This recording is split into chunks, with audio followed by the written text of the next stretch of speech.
Good morning, Jennifer and James. You guys, first of all, have a great day today, but I wanted to get this into you. Jennifer, you texted me this morning asking about the activities and, um, you know, what do I think about whether it'll last through the weekend. And of course, that's totally unpredictable. Somebody has to show it, somebody has to like it.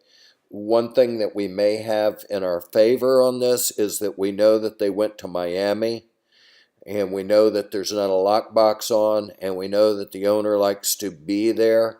So if I added those things up, I think that unless the agent agreed to meet and show, um, I would think that's not likely that it's going to go this weekend, but that's a that's just a gut feeling. Okay, now I want to show you some numbers, and I think that they're important numbers to look at. First of all, this is a comparison of each year over the last 5 years, and we can see that we at 125 closings in April. This is only for the month of April, and I don't put it a lot of value into a 1 month snapshot, but we do see here that we are reaching the best number of sales since 2016.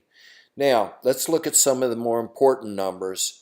Closed sales is way up. Green is the number of the average span.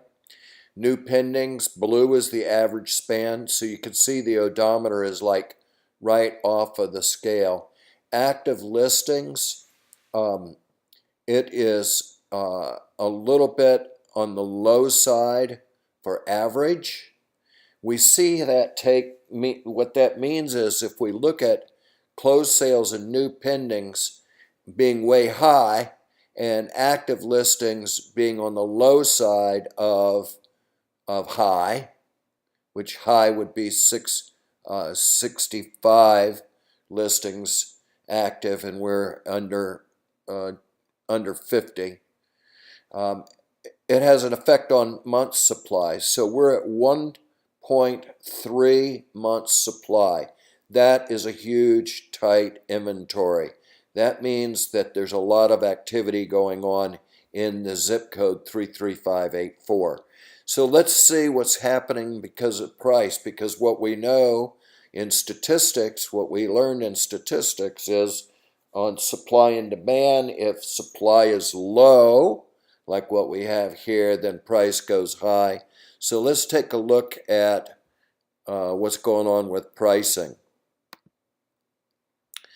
So here's the pricing, and we can see that over the last 3 years, I took a 3-year snapshot. I sort of like longer periods of time. We can see that this zip code has steadily increased. Now, I sold one in Sefner in 2017, and I don't remember the exact date. I want to say it was in the summer. So had that client, which moved to Texas and now has moved back and is renting, had they held on to that house, they would have had a lot of increased value. And they bought it 2 years before that. So anyway, that's an example of where the market's going in that zip code.